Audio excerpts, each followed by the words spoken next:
Advance merry Christmas সবাইকে। সবাই আশা করি খুব খুব ভালো আছো। তো ক্রিসমাসের আগের দিনে আমি তোমাদের সঙ্গে শেয়ার করতে চলেছি ক্রিসমাস কেক। তো দেখে নাও এখানে আমি কি কি নিচ্ছি ক্রিসমাস কেক বানানোর জন্য। একটা মিক্সার জারের মধ্যে দেখলে আমি কিছু পরিমাণ চিনি নিয়ে নিলাম একটা কাপের মাপে। তো সেটাকে পেস্ট বানিয়ে নেব। আর এখানে দেখো একটা অরেঞ্জ ভালোভাবে ধুয়ে নিয়েছি, কমলা লেবু, কি সুন্দর কালারটা না। তো এটা ভালো করে রসটা বার করে নেব, যার জন্য এটার হেল্প নিলাম আমি। তো সমস্তটা দেখতে থাকো, না হলে একটু বুঝতে পারবে না। আর দারুণ দারুণ টেস্টি, মানে বাজারের থেকেও অন্য রকম খেতে হবে, আমি আশা করি তোমাদেরকে বলতে পারি এটা।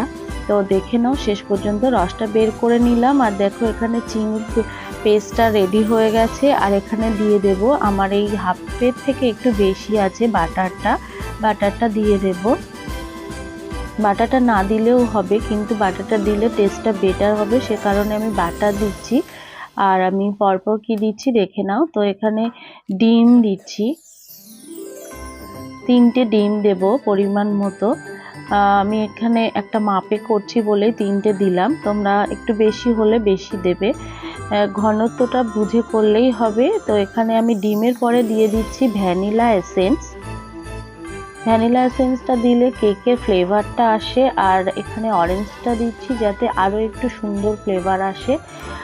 আর এখানে আমি একটু চিনি ইউজ করেইছি। আর দিয়ে দিচ্ছি আমাদের একেবারে গ্রামের বাড়ির পিওর খেজুরের গুড়। এটা দিলে একটা অন্যরকম স্বাদই এসেছিল বানিয়ে, সেজন্য আমি তোমাদের সঙ্গে শেয়ার করলাম।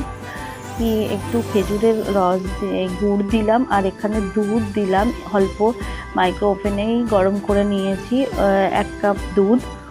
আর এখানে দিয়ে দিচ্ছি 1 কাপ পরিমাণ তেল, হোয়াইট রিফাইন অয়েল, যে কোনো ব্র্যান্ডের হতে পারে, কোনো ব্যাপার নয়। আর এখানে ওটা আমি এবার মিক্স করে নেব মিক্সচারে, আর যেটা বানালাম। আর এবারে দেখো কি বানিয়ে নিচ্ছি মিক্সচারটা। কেকের মিশ্রণটা তৈরি করার জন্য আমি 3 কাপ পরপর ময়দা নিয়ে নিলাম বেকিং পাউডার, এবার নিয়ে নেব বেকিং সোডা, নিয়ে ভালো করে এই চালনিটার মধ্যে দিয়ে চেলে নেব। আর এর মধ্যে থেকে সমস্ত মিশ্রণটা একসঙ্গে মিশেও যাবে। এখানে যদি তোমাদের একটু পাউডার মিল্ক ইউজ করতে ইচ্ছা হয় তো দিতে পারো 1 কাপ পরিমাণ, আমার এখানে ছিল না তাই দিইনি। তো এটা মানে সেই যত গুড় দেবে তত মিষ্টি হবে, এই আর কি ব্যাপারটা। যত বাড়াবে উপকরণগুলো ততই সুন্দর লাগবে খেতে।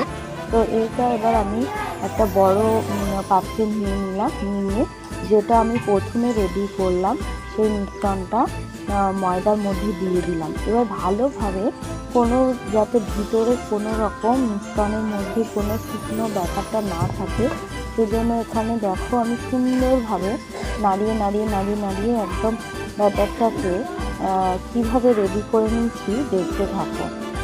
তো দেখো এখানে কি সুন্দরভাবে ব্যাটারটা রেডি করে নিয়েছি, দেখো একেবারে মসৃণ হয়ে গেছে ব্যাটারটা, ভিতরে কোনো রকম শুকনো ব্যাপার নেই।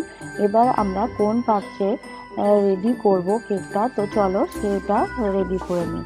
কেক যদি আমরা এইভাবেই কোনো লেয়ার বা কোনো পেপার না দিয়ে বানাতে থাকি তো কেকটা ভালোভাবে উঠবে না, আর খুব সহজেই উঠতে থাকে না।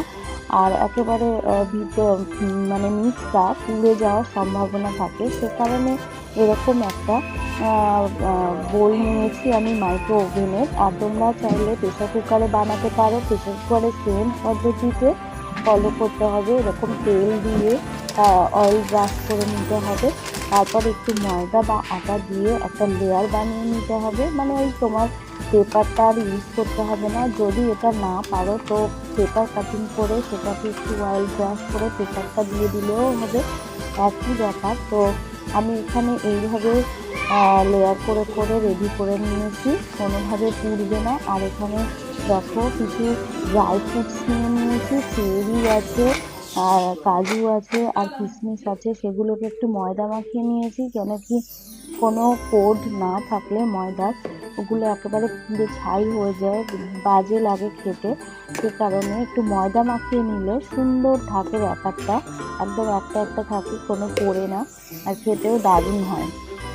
তো এখানে আমি গুড় ইউজ করেছি বলে ব্যাটারের কালারটা একটু রেডিশ এসেছে, লালচে, কিন্তু এখানে শুধু চিনি ইউজ করলে এতটা লালচে কালার আসে না, আর দেখতে খুব সুন্দর হয়। কিন্তু আর এই মিশ্রণটার মধ্যে যেহেতু খেজুরের গুড় দিয়েছি, তো সেজন্য খেতে তো খুবই ভালো হবে, আর একটা অন্যরকম ফ্লেভারও হয়। আর চাইলে এই ফ্লেভার মানে এই মিশ্রণটার মধ্যে তোমরা একটু এলাচের গুঁড়ো যদি মিশিয়ে নিতে পারো, যখন ভালোভাবে ব্যাটারটা মাখানো হবে, তো খুব সুন্দর হয়। আর এখানে আমি সমান ভাগে সমস্ত প্লেটে ভাগ করে দিয়েছি, মানে যেগুলোতে আমি কেক বানাচ্ছি।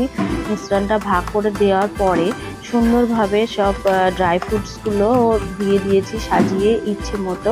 তো 12 মাসে 13 পার্বণের মতো এখানে আমরা সেলিব্রেট করে থাকি ক্রিসমাসও। তো প্রভুকে এমনি আমরা মন থেকে দাদাভাইকে তো কানের সবাই খুব দেখিয়েছো? ভালোবাসি, আর জাত ধর্ম তো কোনো ব্যাপার নয়, কানে কি? মানুষের মধ্যে ভালোবাসাটাই সব থেকে বড় ব্যাপার, সেটাই বিশ্বাস করি। তাই প্রত্যেকটা অনুষ্ঠান আমরা এভাবেই সেলিব্রেট করে থাকি।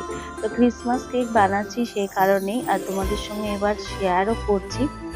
তো দেখো কত সুন্দর দেখতে হয়েছে। আর এবার আমি বানাবো মাইক্রো ওভেনে। আর তোমরা যদি এখানে প্রেসার কুকারে বানিয়ে থাকো বা কোনো গামলিতে গ্যাসের ওপর বানিয়ে থাকো, তো সেম পদ্ধতিতে এইভাবে কেকটা সাজিয়ে নিয়ে গ্যাসের উপরে এরকমই কোনো স্ট্যান্ড দিয়ে তার উপরে খুব লো ফ্লেম করে নিয়ে সেটাতে দিতে হবে। আধ ঘন্টা খানেক দিলেই রেডি হয়ে যায়, খুব ভালোভাবে চেপে দিলে। আর এখানে মাইক্রো ওভেনে আমি দিয়েছি 16 মিনিট। তো এটাতেও ভালোভাবে রেডি হয়ে যায়, দুটোতেই খুব সুন্দরই হয়। এখানে মাইক্রো ওভেন আছে বলেই আমি মাইক্রো ওভেনটা ইউজ করেছি, এমনটা নয় যে মাইক্রো ওভেন ছাড়া কেক পসিবল নয়। তো দেখো কেকটা একেবারে রেডি হয়ে গেছে, মানে কাঠির গাটা শুকনো শুকনো অবস্থা। এখানে যদি মানে নিচের ব্যাটারের মতো এইভাবে লেগে যেত, মানে কাঁচা থাকতো, তাহলে আরও খানিকক্ষণ দিতে হতো। তো কেকটা রেডি হয়ে গেছে। আর এইভাবে দেখো খুব সুন্দর ভাবে হয়েছে। আর কালারটা এরকম আসার কারণ তো তোমরা জানোই, যে একটু গুড় আমি দিয়েছিলাম, সে কারণে কালারটা এইরকম এসেছে। তো আশা করি তোমরা বানাবে। আর মেরি ক্রিসমাস সবাইকে, সবাই খুব ভালো থাকবে। Tata, bye bye.